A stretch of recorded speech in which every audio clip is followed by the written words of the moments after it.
My name is Vivek Raghuvanshi and you are watching cos 5। तो आज का वीडियो स्टार्ट करने से पहले हमने अभी तक क्या क्या पढ़ा है एक बार उस पर नज़र मार लेते हैं। डिस्टेंस डिस्प्लेसमेंट हम पढ़ चुके हैं और इससे रिलेटेड क्वेश्चंस भी कर चुके हैं। स्पीड वेलोसिटी भी हमने अच्छे से पढ़ लिया है और इनसे रिलेटेड क्वेश्चंस भी कर लिए हैं। एक्सेलरेशन भी समझ चुके हैं क्या होता है और इसके क्वेश्चंस भी कवर कर लिए हैं। ग्राफिकल इंटरप्रिटेशन में एक्चुअल में एक्स-टी कर्व का स्लोप क्या होता है, वेलोसिटी ये भी समझा हमने, और वी-टी कर्व का स्लोप क्या होता है, एक्सेलरेशन ये भी समझा हमने, और इनको हमने डिटेल में समझा है। अगर आपने यहाँ तक कभी कवर नहीं किया है तो इन वीडियोस के लिंक डिस्क्रिप्शन में आप इनको देख सकते हैं। चलिए, तो एक्सेलरेशन समझ चुके हैं हम। एक्सेलरेशन का मीनिंग और समझ लेते हैं क्या होता है। एक्सेलरेशन ए वेक्टर होता है d v vector divide by d t. D v by d t का मतलब होता है rate of change of velocity with respect to time. ये मीनिंग होता है एक्सेलरेशन का। इसको और अच्छे से समझते हैं। मान लिया कि कोई पार्टिकल है जिसका एक्सेलरेशन का मैग्नीट्यूड है 10 मीटर पर सेकेंड स्क्वायर। इसका मतलब होता है this implies velocity of particle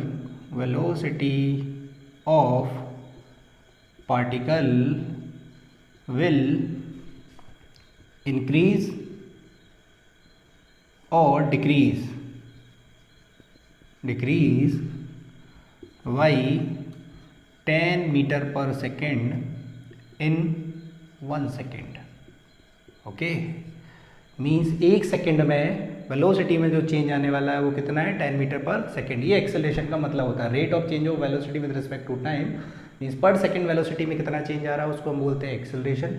ठीक है, यहाँ पे 10 मीटर पर सेकेंड स्क्वायर एक्सेलरेशन है, मीन्स पर सेकेंड वेलोसिटी 10 मीटर पर सेकेंड से बढ़ रही होगी या घट रही होगी। जैसे कि मान लिया कि किसी पार्टिकल का एक्सेलरेशन है 2 मीटर पर second square. This is the acceleration of moving particle. ये है t=0 पर एक्सेलरेशन, और ये एक्सेलरेशन कांस्टेंट है। तो मान लिया t=1 सेकेंड पर, तो एक्सेलरेशन तो कांस्टेंट ही रहेगा क्योंकि मैं इसको कांस्टेंट मान रहा हूँ। और t=2 सेकेंड पर ले लेता हूँ एक और टाइम। यहाँ पर भी एक्सेलरेशन 2 मीटर पर सेकेंड स्क्वायर रहने वाला है क्योंकि मैं एक्सेलरेशन कांस्टेंट मान रहा हूँ सभी सिचुएशंस में, यहाँ से यहाँ तक। अब मान लिया कि पार्टिकल की इनिशियल स्पीड जो है वो u=10 मीटर पर सेकेंड है। इस केस में क्या हो रहा है, पार्टिकल की इनिशियल स्पीड इधर है और एक्सेलरेशन भी इधर है। मीन्स इस केस में एक्सेलरेशन जो है वो वेलोसिटी को या स्पीड को सपोर्ट कर रहा है। तो पर सेकेंड वेलोसिटी या स्पीड इंक्रीज होगी, है ना, क्योंकि सेम डायरेक्शन में है। तो यहाँ से यहाँ तक एक सेकेंड टाइम हो गया। जब यहाँ हो जाएगा तो वेलोसिटी क्या हो जाएगी, 10 मीटर पर सेकेंड इनिशियल थी, यहाँ से यहाँ तक 2 मीटर पर सेकेंड से बढ़ जाएगी। तो यहाँ पर वेलोसिटी हो जाएगी 12 मीटर पर सेकेंड। सिमिलरली यहाँ से यहाँ तक फिर से 1 सेकेंड हो गया। तो फिर से 1 सेकेंड हो गया तो एक्सेलरेशन 2 मीटर पर सेकेंड स्क्वायर है। तो यहाँ से यहाँ तक पहुँचते हुए दोबारा से वेलोसिटी है वो 2 मीटर पर सेकेंड से बढ़ जाएगी। तो यहाँ पे 12 मीटर पर सेकेंड थी, प्लस 2 और हो जाएगी, तो यहाँ पे हो जाएगी 14 मीटर पर सेकेंड। ठीक है, सेकेंड केस में मैं क्या ले रहा हूँ, मान लिया इस केस में पार्टिकल की इनिशियल स्पीड इस डायरेक्शन में और एक्सेलरेशन इस डायरेक्शन में। मीन्स एक्सेलरेशन स्पीड का अपोज कर रहा है या वेलोसिटी का अपोज कर रहा है। इनिशियल स्पीड सेम है, यहाँ पे इनिशियल स्पीड 10 मीटर पर सेकेंड है। इसका मतलब है यहाँ से यहाँ तक कितना टाइम लगता है, 1 सेकेंड।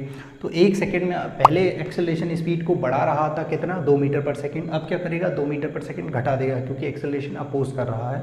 तो इस यहाँ पर आते स्पीड कितनी हो जाएगी, 10 - 2 that is equal to 8 metre पर सेकेंड। और सिमिलरली अगर यहाँ पर बात करूँ तो यहाँ से यहाँ तक फिर से 1 सेकेंड है। इस 1 सेकेंड में स्पीड कितनी हो जाएगी, 2 मीटर पर सेकेंड से घट जाएगी क्योंकि जो एक्सेलरेशन है वो अपोज कर रहा है इनिशियल स्पीड का अपोज कर रहा है। तो यहाँ पर स्पीड कितनी थी, 8। तो यहाँ से यहाँ तक 2 से फिर घट जाएगी तो 8 - 2। तो यहाँ पे कितना हो जाएगा, 6 मीटर पर सेकेंड ये हमारी स्पीड हो जाएगी। तो यहाँ से पता चल रहा है एक्सेलरेशन स्पीड को बढ़ा सकता है, घटा सकता है। जब सेम डायरेक्शन में होते हैं तो स्पीड को बढ़ाता है, अपोजिट डायरेक्शन में होते हैं तो स्पीड को घटाता है। ठीक है, क्या पता चला यहाँ से मुझे पता चलता है कि स्पीड और एक्सेलरेशन सेम डायरेक्शन में है। इसका मतलब जो स्पीड है v है वो बढ़ेगी। ठीक है, इस वाले केस में बोलते हैं, इस वाले केस को बोलते हैं एक्सेलरेटेड मोशन। क्या बोलते हैं? Accelerated motion. जब दोनों सेम डायरेक्शन में होते हैं तो इसको बोलते हैं एक्सेलरेटेड मोशन। और यहाँ पर क्या हो रहा होगा? Particle is speeding up, particle is speeding up, particle की स्पीड बढ़ रही होगी, है ना, तेज हो रहा होगा। ठीक है, और दूसरे केस में क्या है? इनिशियल स्पीड इधर है, एक्सेलरेशन इधर है, दोनों अपोजिट डायरेक्शन में हैं। तो इस केस में क्या हो जाएगा? जो स्पीड है वो डिक्रीज़ होगी। ठीक है, स्पीड डिक्रीज़ होगी। और इस वाले केस को हम बोलते हैं रिटार्डेड मोशन। क्या बोलते हैं? रिटार्डेड मोशन, मंदित गति हिंदी में, रिटार्डेड मोशन। और यहाँ पे पार्टिकल की स्पीड घट रही होगी तो हम बोल सकते हैं particle is slowing down, particle is slowing down, slowing down. ये सारी चीज़ें है ना। तो यहाँ से हमने दो चीज़ समझी हैं कि अगर सेम डायरेक्शन में होते हैं तो स्पीड बढ़ती है, उसको बोलते हैं एक्सेलरेटेड मोशन, और उस केस में एक्सेलरेशन को एक्सेलरेशन बोलते हैं। और इस वाले केस में जब स्पीड और एक्सेलरेशन अपोजिट डायरेक्शन में होते हैं तो जो मोशन होता है उस मोशन को बोलते हैं रिटार्डेड मोशन। और इस वाले केस में एक्सेलरेशन को क्या बोल देते हैं? रिटार्डेशन भी बोल देते हैं। रिटार्डेशन या डी एक्सेलरेशन जो भी है वो बोल सकते हैं इस वाले केस में। रिटार्डेशन का मतलब भी होता है कि एक्सेलरेशन जो है वो स्पीड की अपोजिट डायरेक्शन में है। तो ये हमने समझा अभी तक। तो अब समझते हैं मोशन विद यूनिफॉर्म एक्सेलरेशन। यहाँ पे ये जो वर्ड है यूनिफॉर्म एक्सेलरेशन, इसका मीनिंग होता है acceleration is constant, acceleration is constant. Constant means, या फिर बोल सकते हैं direction and magnitude, magnitude of acceleration remain same. ये यूनिफॉर्म का मतलब होता है। ना तो डायरेक्शन चेंज होगी, ना ही मैग्नीट्यूड, मीन्स पर्टिकुलर डायरेक्शन में जा रहा है, पर्टिकुलर एक्सेलरेशन की कुछ वैल्यूज़ है, ना वो टाइम के साथ बदलेगी, है ना। जैसे कि मैं मान सकता हूँ किसी पार्टिकल का एक्सेलरेशन है a = 10 मीटर पर second in plus x direction, ठीक है। तो हर टाइम पे एक्सेलरेशन की वैल्यू 10 मीटर पर सेकेंड रहने वाली है, मीन्स इसका मैग्नीट्यूड कांस्टेंट है और इसकी डायरेक्शन क्या है? प्लस एक्स डायरेक्शन में। ये है कांस्टेंट एक्सेलरेशन का मतलब। अब यहाँ पे समझते हैं हम, है ना।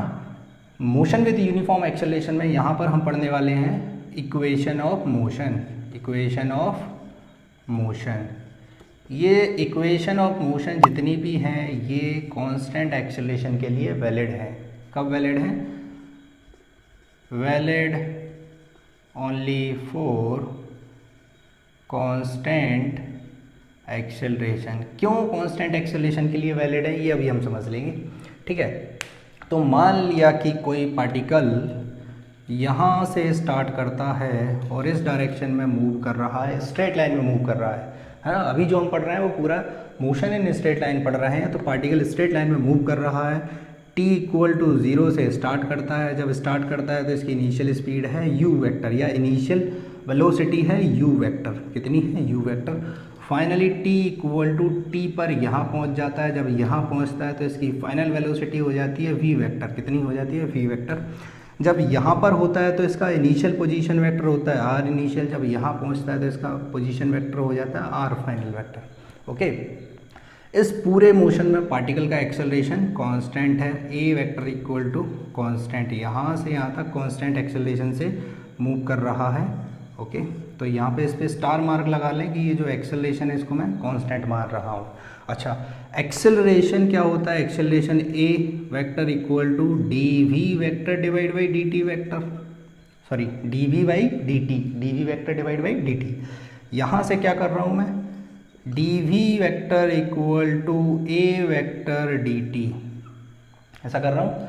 अब मैं क्या कर रहा हूँ, मैंने पहले ही मान लिया एक्सेलरेशन कांस्टेंट है। एक्सेलरेशन कांस्टेंट है तो इसको मैं बाहर ले सकता हूँ, है ना। इंटीग्रेशन के यहाँ से इंटीग्रेट कर रहा हूँ और एक्सेलरेशन को बाहर ले लिया। यहाँ पर मैं एक्सेलरेशन को बाहर ले रहा हूँ, मैं पहले ही मान रहा हूँ कि एक्सेलरेशन कांस्टेंट है, ठीक है। तो t = 0 पर v कितना है? v = u था, है ना, u वेक्टर था। टी इक्वल टू टी पर जो हमारा फाइनल वेक्टर हो जाता है v equal to v vector हो जाता है। तो यहाँ से लिमिट लगाने के बाद डी वी का इंटीग्रेशन आएगा वी, इसकी लिमिट है u vector to v vector into a t vector. यहाँ से सॉल्व करेंगे तो सॉल्व करने पर क्या आ जाएगा, v vector minus u vector equal to a vector into t. ये इक्वेशन सभी लोगों को पता होगा, v vector equal to u vector plus a t vector equation, first equation of motion जो सभी ने 9th क्लास में पढ़ी होगी। अब यहाँ पर क्या है, यहाँ पर जो v है फाइनल वेलोसिटी वेक्टर। क्या है, फाइनल वेलोसिटी वेक्टर। इन चीज़ों पर ध्यान दें, ये जो फाइनल वेलोसिटी है ये वेक्टर है, ठीक है। u क्या है, u है इनिशियल वेलोसिटी वेक्टर। u क्या है, इनिशियल वेलोसिटी वेक्टर, है ना। वेलोसिटी वेक्टर हैं तो इनमें डायरेक्शन बहुत इंपॉर्टेंट रोल प्ले करने वाली है। और यहाँ पे a है एक्सेलरेशन, एक्सेलरेशन भी क्या होता है हमारा, वेक्टर होता है। इन सारी चीज़ों पर ध्यान दें, सारी चीज़ें वेक्टर फॉर्म में हैं। This is the first equation of motion, और इसको स्टार मार्क कर लें, ये हमें याद रखनी है। ओके तो यहाँ पर हमारी फर्स्ट इक्वेशन ऑफ मोशन आ गई थी v vector equal to u vector plus a vector into t। अब यहाँ पर इस v को मैं लिख सकता हूँ, v क्या होता है, dr/dt होता है। dr/dt में dt को इधर ले जाऊँगा तो ये हो जाएगा dr equal to u plus a vector into t dt। यहाँ से d r vector equal to u vector, ये कांस्टेंट है, इनिशियल स्पीड है कांस्टेंट है, डी टी प्लस ये एक्सेलरेशन में कांस्टेंट मान रहा हूँ इसलिए ये बाहर आ जाएगा। टी इक्वल टू ज़ीरो पर लिमिट पुट करते हैं, टी इक्वल टू ज़ीरो पर जो डी आर वैक्टर था वो था आर इनिशियल, और टी इक्वल टू टी पर किसी समय टी पर फाइनल पोजीशन हो जाती है r equal to r final vector, r final vector, ठीक है। अब यहाँ से सॉल्व करेंगे तो ये तो हो जाएगा आर वेक्टर, इसकी लिमिट है r initial to r final vector, और ये हो जाएगा u t vector, u vector into t plus a vector, t का इंटीग्रेशन हो जाएगा टी स्क्वायर बाई टू।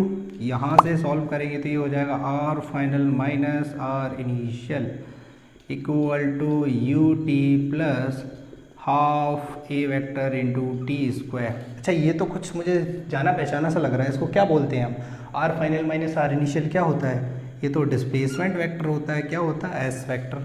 तो यहाँ से मुझे पता चल गया, क्या पता चला कि डिस्प्लेसमेंट वेक्टर एस वेक्टर क्या होता है, you initial into t plus half a vector into t square, this is the displacement vector, ठीक है। और यहाँ से अगर पार्टिकल की मुझे फाइनल पोजीशन बतानी हो, क्या बतानी हो, फाइनल पोजीशन, तो आर फाइनल पोजीशन किसी टाइम टी पर आर फाइनल पोजीशन या r as a function of time equal to क्या हो जाएगा, r initial vector plus u t plus half a vector into t square, है ना। इसमें याद रखना है एस वेक्टर क्या है, डिस्प्लेसमेंट वेक्टर, क्या है यहाँ पर, डिस्प्लेसमेंट वेक्टर है। इन फॉर्मूले में सारी चीज़ें वेक्टर फॉर्म में हैं। और आर फाइनल क्या है, final position vector, final position vector, दोनों में डिफरेंस है, ये पोजीशन वेक्टर है और ये डिस्प्लेसमेंट वेक्टर है, फाइनल पोजीशन वेक्टर, ठीक है। और यू इनिशियल वेलोसिटी है, ए एक्सेलरेशन है, ठीक है। तो ये है हमारी सेकंड इक्वेशन ऑफ मोशन, जिसको सभी लोग 9th क्लास में जिन्हें पढ़ रखी होगी, और ये पोजीशन वेक्टर होता है, इन सबको ध्यान रखना है हमें। तो next third equation of motion को समझते हैं। पहली तो आ गई थी v equal to u plus a t, ये सारे वेक्टर में हैं, बार बार वेक्टर नहीं लिख रहा हूँ। तो यहाँ से टाइम की वैल्यू निकल के आती है t equal to v minus u by a, ये टाइम की वैल्यू निकल के आती है। और अभी अभी हमने देखा s इक्वल टू क्या होता है, you t plus half a t square, ये कौन सी इक्वेशन होती है, सेकेंड इक्वेशन ऑफ मोशन। यहाँ से टाइम की वैल्यू मैं इसमें पुट करूँगा, यहाँ से टाइम की वैल्यू यहाँ पर पुट करूँगा, तो s इक्वल टू क्या हो जाएगा, u, t की वैल्यू हो जाएगी v minus u by a plus half a v minus u by a का होल स्क्वायर। सॉल्व करेंगे तो ये हो जाएगा u v minus u square by a plus v square plus u square minus 2uv divide by 2a। इसको मैंने क्या किया, होल स्क्वायर को ओपन कर दिया और सॉल्व कर लिया। यहाँ से सॉल्व करेंगे तो एलसीएम आ जाएगा 2a और इसको इधर ले आऊँगा तो ये हो जाएगा 2as और यहाँ पे एलसीएम लूँगा तो यहाँ से 2 से मल्टीप्लाई हो जाएगा 2uv minus 2u square plus v square plus u square minus 2uv। यहाँ से ये 2uv ने 2uv को मार दिया, बचेगा क्या, minus 2u square plus v square plus u square. तो ये हो जाएगा 2as equal to v square minus u square. ये भी कुछ जाना पहचाना सा आ गया, तो यहाँ से बोल सकता हूँ v square equal to u square plus 2a vector dot s vector.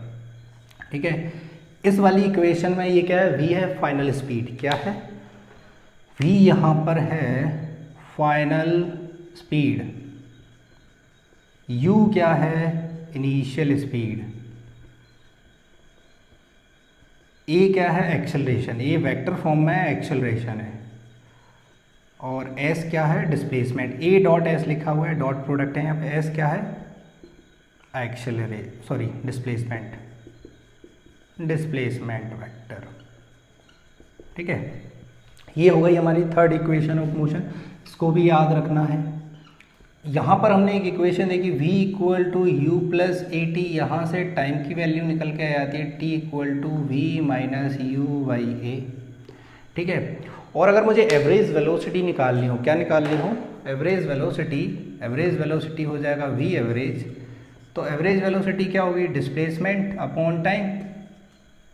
ठीक है, डिस्प्लेसमेंट मैं पहले से पता कर चुका हूँ, s क्या होता है, या v square equal to u square plus 2as, यहाँ से s कितना आ जाएगा, v square minus u square divide by 2a।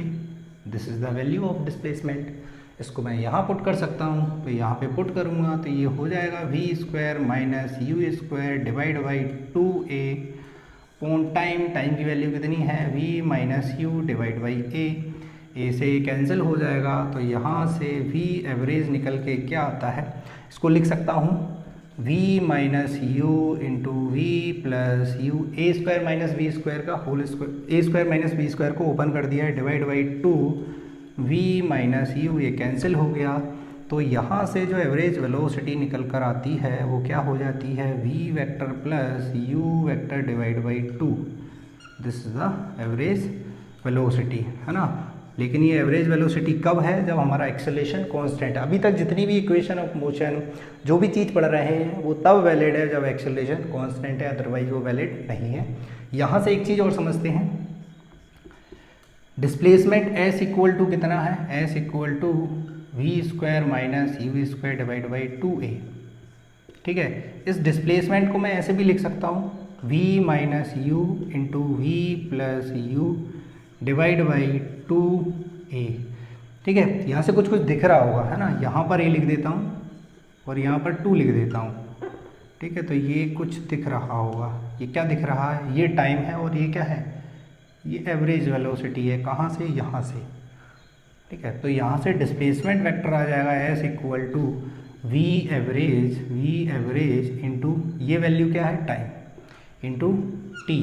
अगर मुझे टाइम एवरेज वेलोसिटी पता है तो डायरेक्टली डिस्प्लेसमेंट निकाल सकता हूँ, क्या हो जाएगा, v एवरेज इंटू टाइम। ये भी ध्यान रखना है, अभी तक जो भी पढ़ा सारी चीज़ें ध्यान रखनी है। अगर फर्स्ट टाइम पढ़ रहे हैं तो ये सारी चीज़ें ध्यान रखनी है, और हमें ये चीज़ भी पता होना चाहिए ये तभी वैलिड है जब एक्सेलरेशन कांस्टेंट है। साइन कन्वेंशन होता क्या, पहले ये समझ लेते हैं। ऐसा समझो कि कोई पार्टिकल है, इस लाइन के अलॉन्ग मूव कर रहा है ना, यहाँ से कहीं से मूव कर रहा है, ये पार्टिकल का स्टार्टिंग पॉइंट है जहाँ से पार्टिकल स्टार्ट करता है। अब पार्टिकल की स्पीड जो है, मान ली स्पीड है 10 मीटर पर सेकेंड। कितनी स्पीड है, 10 मीटर पर सेकेंड। अब ये 10 मीटर पर सेकेंड से पार्टिकल किधर जा रहा है, या तो इधर जा रहा होगा या इधर जा रहा होगा। दो ही पॉसिबल डायरेक्शन है, क्योंकि पार्टिकल इस लाइन के अलॉन्ग ही मूव कर रहा है। तो मैंने इस वाली डायरेक्शन को प्लस ले लिया और इस वाली डायरेक्शन को माइनस ले लिया।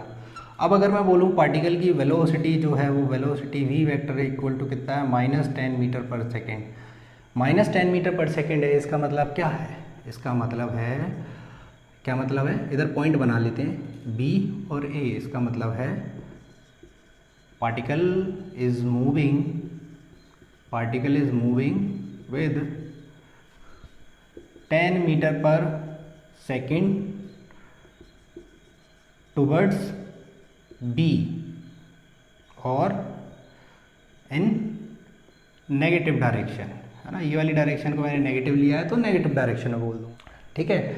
तो यहाँ पे अगर पार्टिकल स्ट्रेट लाइन में मूव कर रहा है तो पार्टिकल किसी भी तरीके से मूव कर सकता है, ऐसे मूव कर सकता है, ऐसे मूव कर सकता है और ऐसे मूव कर सकता है ना। किसी भी डायरेक्शन में मूव कर सकता है। तो जनरली मैं ये वाली डायरेक्शन, है ना, ये एक्स एक्सिस के अलॉन्ग बोल रहा हूँ, तो इस वाली डायरेक्शन को क्या लेता हूँ? पॉजिटिव, और इस वाली डायरेक्शन को क्या लेता हूँ? नेगेटिव। जनरली ऐसा ज़रूरी नहीं कि यही नेगेटिव हो यही पॉजिटिव हो, उल्टा भी ले सकता हूँ, लेकिन जनरली मैं ऐसा लेता हूँ। ये x प्लस एक्स एक्सिस है और इधर माइनस एक्स एक्सिस है। ये y वाली डायरेक्शन है तो जनरली ये पॉजिटिव डायरेक्शन लेता हूँ और ये नेगेटिव डायरेक्शन लेता हूँ। ये प्लस y वाली डायरेक्शन है, ये माइनस y वाली डायरेक्शन है। और ये कुछ रैंडम डायरेक्शन है लेकिन स्ट्रेट लाइन में मूव कर रहा है, तो कोई भी एक डायरेक्शन को प्लस ले लो, किसी भी एक डायरेक्शन को माइनस ले लो। जैसे कि इस वाले केस में मैं ये वाली डायरेक्शन को प्लस ले रहा हूँ, इस वाली डायरेक्शन को माइनस ले रहा हूँ। अगर पार्टिकल इस डायरेक्शन में 10 मीटर पर सेकेंड से जा रहा है तो मैं बोल दूंगा पार्टिकल की इनिशियल वेलोसिटी कितनी है? 10 मीटर पर सेकेंड इन पॉजिटिव डायरेक्शन। तो मैं सीधा लिख सकता हूँ, अगर उसको वेलोसिटी लिखना हो तो पार्टिकल इधर 10 मीटर पर सेकेंड से जा रहा है, इसका मतलब पार्टिकल की वेलोसिटी कितनी है? +10 मीटर पर सेकेंड। ये और प्लस और माइनस का मतलब होता है। अगर ये वाली डायरेक्शन नेगेटिव होती तो पार्टिकल की वेलोसिटी कितनी हो जाती है? -10। -10 मतलब हम समझ जाते हैं कि जो मैंने माइनस डायरेक्शन ली है उस वाली डायरेक्शन में वेलोसिटी है और उसका मैग्नीट्यूड 10 मीटर पर सेकेंड है। ये हमारा साइन कन्वेंशन का मीनिंग होता है। यहाँ पर कैसे लेते हैं? जनरली सबसे पहली बात, starting point is taken as origin. जो स्टार्टिंग पॉइंट होता है उसको मैं ओरिजिन लेता हूँ, है ना। जनरली प्लस एक्स एक्सिस वाली जो डायरेक्शन होती है उसको मैं क्या लेता हूँ? पॉजिटिव लेता हूँ, और नेगेटिव एक्स वाली डायरेक्शन होती है उसको मैं नेगेटिव लेता हूँ। जनरली प्लस वाई डायरेक्शन को मैं क्या लेता हूँ? पॉजिटिव लेता हूँ, और माइनस वाई वाली डायरेक्शन या को नेगेटिव लेता हूँ। इसको बोलते हैं अपवर्ड डायरेक्शन को मैं क्या ले लेता हूँ? पॉजिटिव, और डाउनवर्ड डायरेक्शन को क्या ले लेता हूँ? नेगेटिव ले लेता हूँ। जनरली ऐसा कुछ फिक्स नहीं है, उल्टा भी ले सकता हूँ, लेकिन जैसे ही मैं उल्टा लूँगा तो मुझे समझना है कि प्लस का मतलब क्या है, माइनस का मतलब क्या है। इसको एक एग्जाम्पल से और अच्छे से समझते हैं। एग्जाम्पल ये है कि मान लिया कि कोई कार है जो इस लाइन के अलॉन्ग मूव कर रही है। ये कार है जो इस लाइन के अलॉन्ग मूव कर रही है। इस इंस्टेंट पर जब यहाँ से स्टार्ट करके t = 0 है, यहाँ पर इसकी जो स्पीड होती है वो है 20 मीटर पर सेकेंड। यहाँ से यहाँ तक पहुँचते पहुँचते इसका जो टाइम लगता है वो हो जाता है 4 सेकेंड, और यहाँ तक पहुँचते पहुँचते जो इसकी स्पीड हो जाती है वो हो जाती है 40 मीटर पर सेकेंड। ठीक है, इसको हम दोनों तरीके से करेंगे, है ना। इस क्वेश्चन में बोला है सबसे पहली बात तो car is moving with constant acceleration. पहले ही बोल दिया कि कांस्टेंट एक्सेलरेशन से मूव कर रही है। Find acceleration second displacement. ठीक है, ये बताना है। तो स्टार्ट करते हैं। कैसे स्टार्ट करते हैं? सबसे पहली बात, इक्वेशन ऑफ मोशन में लगा सकता हूँ। क्यों लगा सकता हूँ? क्योंकि क्वेश्चन में पहले ही बोल दिया है कि कांस्टेंट एक्सेलरेशन से मूव कर रही है कार, तो फिर कोई दिक्कत नहीं, लगा सकता हूँ। तो लेकिन जो इक्वेशन ऑफ मोशन होती हैं उसमें तो स्पीड और वेलोसिटी होती हैं, सारे वेक्टर फॉर्म में होती हैं। यहाँ पे तो मुझे पता ही नहीं चल रहा, तो वेक्टर फॉर्म में लिख लेते हैं। उसमें क्या है, किसी भी एक डायरेक्शन को प्लस ले लो, किसी भी एक डायरेक्शन को माइनस ले लो। तो किसी भी एक डायरेक्शन को मैं पहले केस में मैं इस वाली डायरेक्शन को प्लस ले रहा हूँ और इस वाली डायरेक्शन को माइनस ले रहा हूँ, ठीक है। जब ये डायरेक्शन प्लस है और ये डायरेक्शन माइनस है, तो इस केस में अगर मैं बात करूँ इनिशियल वेलोसिटी यू वेक्टर कितना हो जाएगा, इधर है 20 मीटर पर सेकेंड और इधर वाली डायरेक्शन में, तो इस वाली डायरेक्शन को प्लस लिया तो प्लस 20 मीटर पर सेकेंड, ये इनिशियल वेलोसिटी हो गया। फाइनली यहाँ पहुँच जाता है तो फाइनल वेलोसिटी कितनी हो जाती है, प्लस 40, क्योंकि डायरेक्शन भी उस वाली डायरेक्शन जिस डायरेक्शन को प्लस लिया है उसी में है। और यहाँ से यहाँ तक पहुँचने में जो टाइम लगता है वो t = 4 सेकेंड। अब यहाँ से मैं equation of motion v = u + at लगा सकता हूँ। v कितना है +40, u कितना है +20, a मुझे फाइंड करना है, t की वैल्यू है 4 सेकेंड। यहाँ से फाइंड करूँगा तो ये हो जाएगा 20 / 4 = +5 मीटर पर सेकेंड स्क्वायर। ये +5 आया, क्या आया, एक्सेलरेशन यहाँ पे +5 आया। अब यहाँ पे ये जो एक्सेलरेशन आया +5, ये दोनों चीज़ बता रहा है कि एक्सेलरेशन इधर है, प्लस मतलब प्लस वाली डायरेक्शन में, और उसका मैग्नीट्यूड कितना है 5 मीटर पर सेकेंड स्क्वायर, ठीक है। दूसरे केस में मैं क्या कर रहा हूँ, दूसरे केस में मैं मान रहा हूँ कि ये वाली डायरेक्शन क्या है, नेगेटिव, ये वाली डायरेक्शन क्या है, पॉजिटिव। ये वाली डायरेक्शन नेगेटिव है तो मेरी इनिशियल स्पीड u क्या हो जाएगी, -20, क्योंकि इस वाली डायरेक्शन को मैंने नेगेटिव लिया है। फाइनल वेलोसिटी क्या हो जाएगी, -40। टाइम यहाँ से यहाँ तक पहुँचने में कितना लगने वाला है, 4 सेकेंड, ठीक है। यहाँ पे इक्वेशन ऑफ मोशन लगाऊंगा तो v = u + at, v कितना है -40, u कितना है -20, a मुझे फाइंड करना है, t की वैल्यू 4 सेकेंड। यहाँ से सॉल्व करूँगा तो एक्सेलरेशन आ जाएगा -5 मीटर पर सेकेंड स्क्वायर। अभी भी सेम मीनिंग है, क्यों, क्योंकि एक्सेलरेशन माइनस आया है, इसका मतलब ये डायरेक्शन बता रहा है कि एक्सेलरेशन की डायरेक्शन क्या है, नेगेटिव डायरेक्शन में। और नेगेटिव डायरेक्शन कौन सी है, ये वाली। अभी भी इसमें पॉजिटिव डायरेक्शन कौन सी थी, ये वाली, तो एक्सेलरेशन इस वाली डायरेक्शन में था। मैग्नीट्यूड 5 मीटर पर सेकेंड स्क्वायर है, इस वाली डायरेक्शन में, मीनिंग सेम है, बस हमने अपना तरीका बदल लिया है। जब मैंने इधर वाली डायरेक्शन को लिया तो एक्सेलरेशन नेगेटिव आ गया, इधर वाली डायरेक्शन को प्लस लिया तो एक्सेलरेशन प्लस आ गया, लेकिन दोनों केस में मीनिंग सेम है, मीनिंग अभी भी नहीं बदला है। डिस्प्लेसमेंट निकालना है तो मैं इस केस में ये ए पार्ट था, बी पार्ट में अगर डिस्प्लेसमेंट निकालना हो तो डिस्प्लेसमेंट कैसे निकाल सकता हूँ। पहली तो equation s = ut + ½ at², s निकालना है, u पता है, t मुझे पता है, +½ at², एक्सेलरेशन मैंने निकाल लिया। दूसरी इक्वेशन क्या है, एक्सेलरेशन कांस्टेंट होता है तो डिस्प्लेसमेंट को लिख सकता हूँ s = v vector + u vector / 2 v average × t। v कितना है 40, u कितना है +20 / 2 × t कितना है 4 सेकेंड, ये हो जाएगा कितना 120। डिस्प्लेसमेंट s वेक्टर = +120, ठीक है। और दूसरे केस में यहाँ पर अगर मुझे निकालना हो इस वाले पार्ट में s वेक्टर क्या हो जाएगा, v vector + u vector / 2 × t, v vector -40 -20 / 2 × t की वैल्यू 4। तो यहाँ से सॉल्व करेंगे तो s = -120 मीटर। अभी भी मीनिंग नहीं बदला है, माइनस मतलब इस डायरेक्शन में डिस्प्लेसमेंट आया, प्लस मतलब इस डायरेक्शन में डिस्प्लेसमेंट आया। जब मैंने इस वाली डायरेक्शन को प्लस लिया तो डिस्प्लेसमेंट प्लस में आ गया, जब इस वाली डायरेक्शन को माइनस लिया तो डिस्प्लेसमेंट माइनस आ गया। ये हमारा होता है साइन कन्वेंशन का मीनिंग। तो अब एक और इक्वेशन होती है डिस्प्लेसमेंट इन nth सेकेंड। सबसे पहले इस nth का मतलब क्या होता है इसको समझते हैं।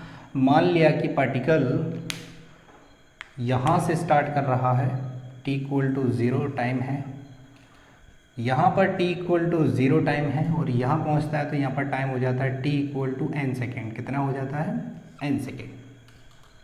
टाइम की वैल्यू है n सेकेंड। जब यहाँ से चलता है तो यहाँ पे इनिशियल वेलोसिटी होती है u = u वेक्टर, और इस पूरे मोशन में कांस्टेंट एक्सेलरेशन से मूव कर रहा है। किससे मूव कर रहा है, कांस्टेंट एक्सेलरेशन। एक्सेलरेशन = कांस्टेंट, ये गिवन है, ठीक है। यहाँ से यहाँ तक का डिस्प्लेसमेंट, यहाँ से यहाँ तक का डिस्प्लेसमेंट कितना हो जाएगा, Sn। इसको मैं बोल रहा हूँ Sn। Sn क्या है, displacement in n second. n second means 0 से n सेकेंड तक का डिस्प्लेसमेंट। यहाँ पर कोई टाइम होगा, टाइम क्या होगा, t = n - 1 सेकेंड, ठीक है। t इक्वल टू 0 से यहाँ तक का डिस्प्लेसमेंट निकाला, जिसको मैं बोल रहा हूँ एस एन माइनस वन। क्या बोल रहा हूँ? S n minus one. ये मेरा डिस्प्लेसमेंट है 0 से n माइनस वन। ठीक है, तो कुछ ये दिख रहा है, ये क्या है? ये है एस nth। अभी इनका मीनिंग समझते हैं। एस एन क्या है? एस एन है यहाँ पर एस एन इक्वल टू है displacement in n second. n second bracket में लिख लेता हूँ, 0 टू n सेकेंड, है ना। n सेकेंड मीन 0 से n सेकेंड तक का displacement. S n minus one क्या है? एस एन माइनस वन है displacement in n minus one second. n minus one second means 0 to n minus one second तक का डिस्प्लेसमेंट, ये S n minus one है। और एस एन nth क्या है? एस nth है displacement in nth second. nth second, इस nth second का मतलब क्या है? n minus one two n second तक का displacement. n minus one two n second तक का डिस्प्लेसमेंट मतलब मान लिया कि पार्टिकल n की वैल्यू है 5 सेकेंड। कितनी है? 5 सेकेंड। तो ये कितना हो जाएगा? 4 सेकेंड। तो ये एस nth हो जाएगा s fifth, displacement in fifth second. Displacement in fifth second means t equal to 4 to t equal to 5 second तक का डिस्प्लेसमेंट, है ना। t इक्वल टू 4 से हमारा 5वां सेकेंड स्टार्ट हो जाएगा। उस 5वें सेकेंड में कितना डिस्प्लेसमेंट है उसको बोलेंगे S fifth, displacement in fifth second. S nth का मतलब ये है displacement in nth second means nवें सेकेंड में डिस्प्लेसमेंट। तो इस एस एन माइनस वन को निकालना हो तो एस एन माइनस वन क्या हो जाएगा? सॉरी, एस nth क्या हो जाएगा? एस nth होगा s n minus s n minus one. S n तो मैं निकाल सकता हूँ, कैसे? U t plus half a t square. तो यहाँ पे लिखूँगा, क्या लिखूँगा? u, यहाँ से यहाँ तक का टाइम कितना लग रहा है? n, तो u n minus plus half a n square. ये क्या है? S n minus s n minus one mean 0 से n माइनस वन सेकेंड तक का डिस्प्लेसमेंट। तो क्या लिखूँगा? यू टी, टी की वैल्यू कितनी है? n minus one plus half a t square, T की वैल्यू कितनी है? n माइनस वन का होल स्क्वायर। इसको सॉल्व करते हैं। इसको सॉल्व करेंगे तो एस nth आ जाएगा u n plus half a n square. यहाँ से सॉल्व करूँगा minus u n minus minus plus u into one, ये वन लिख रहा हूँ मैं, ठीक है, प्लस इसको सॉल्व करूँगा half a minus half a n square minus half a one square plus 2 plus half a into 2 n into one, ये होने वाला है। यहाँ से सॉल्व करेंगे तो क्या हो जाएगा? यू एन से यू एन उड़ जाएगा, हाफ ए एन स्क्वायर से हाफ ए एन स्क्वायर उड़ जाएगा, बचेगा u। तो यहाँ से सॉल्व करते हैं s n th equal to u into one, 1 second है, और यहाँ से हाफ ए कॉमन ले लेता हूँ, हाफ ए कॉमन लूँगा तो प्लस हाफ ए कॉमन ले लिया, हाफ ए कॉमन ले लिया तो 2n into one minus half a आ गया इंटू वन का स्क्वायर। दिस द इक्वेशन, है ना। इसको सॉल्व करते हैं तो ये क्या आ जाएगी? S nth equal to u plus half a 2n minus one, ये आ जाएगी, ठीक है। यहाँ पे एस nth क्या है? एस nth है s nth equal to displacement in nth second, nवें सेकेंड में डिस्प्लेसमेंट, है ना। ए एक्सेलरेशन है, n क्या है? n इक्वल टू टाइम है यहाँ पे n, है ना, जिस पर्टिकुलर टाइम इंटरवल में मुझे डिस्प्लेसमेंट निकालना है वो टाइम है। ठीक है, अब यहाँ से बताओ क्या ये इक्वेशन डायमेंशनली करेक्ट है, अगर आपने यूनिट एंड डायमेंशन पढ़ लिया है तो। ठीक है, यहाँ से देखने पर ये इक्वेशन कैसी लगती है, एस nth, ये एस इसकी यूनिट क्या हो जाएंगी, मीटर, डिस्प्लेसमेंट की मीटर, इसकी मीटर पर सेकेंड, प्लस मीटर पर सेकेंड स्क्वायर इंटू सेकेंड, तो मीटर पर सेकेंड प्लस मीटर पर सेकेंड इक्वल टू मीटर। ये तो डायमेंशनली इनकरेक्ट है, लेकिन ऐसा नहीं है, ये इक्वेशन डायमेंशनली करेक्ट है, उसी के लिए मैंने इसको ऐसा लिखा हुआ है। यहाँ पे देखो ये क्या है, u मीटर पर सेकेंड इंटू 1 सेकेंड, तो सेकेंड से सेकेंड कट जाएगा तो ये चीज़ भी मीटर हो जाएगी, प्लस हाफ एक्सेलेरेशन की यूनिट होती है मीटर पर सेकेंड स्क्वायर, 2n, n क्या है सेकेंड इंटू सेकेंड, तो ये सेकेंड स्क्वायर माइनस 1 सेकेंड का स्क्वायर, तो ये भी second square minus second square, फिर से सेकेंड स्क्वायर, मीटर पर second square into second square, divide हो जाएगा तो बचेगा कितना, मीटर, ये भी मीटर प्लस ये भी मीटर, तो ये इक्वेशन डायमेंशनली करेक्ट है। देखने में भले ही नहीं लगती हो, क्योंकि यहाँ पे 1 सेकेंड मल्टीप्लाइड है, यहाँ पर 1 सेकेंड है और यहाँ पर भी 1 सेकेंड है। ठीक है, इसलिए मैं इस चीज़ को ऐसे लिखा था, ये इक्वेशन डायमेंशनली करेक्ट है। इसका मतलब होता है displacement in that particular second, जैसे कि चौथे सेकेंड में डिस्प्लेसमेंट निकालना है, मीन्स t इक्वल टू 3 से t इक्वल टू 4 सेकेंड तक का डिस्प्लेसमेंट। और जो अभी हमने इक्वेशन पढ़ी थी s equal to u t plus half a t square, इसमें मैं वैल्यू पुट करूँगा t इक्वल टू 4, क्या पुट करूँगा, t इक्वल टू 4, तो इसका मतलब है ये जो डिस्प्लेसमेंट आने वाला है, ये डिस्प्लेसमेंट आने वाला है t इक्वल टू 0 से t इक्वल टू 4 सेकेंड तक का डिस्प्लेसमेंट। और अगर यहाँ पर मैं n की वैल्यू 4 पुट करूँगा तो ये जो इक्वेशन वैल्यू देगी वो देगी t equal to 3 to t equal to 4 second तक का डिस्प्लेसमेंट। दोनों में डिफरेंस है, यहाँ पर t की वैल्यू 4 पुट करूँगा तो 0 से 4 सेकेंड तक का डिस्प्लेसमेंट, यहाँ पर n की वैल्यू 4 पुट करूँगा तो t इक्वल टू 3 से t इक्वल टू 4 सेकेंड तक का डिस्प्लेसमेंट। ये हमारी हो गई इक्वेशन ऑफ मोशन।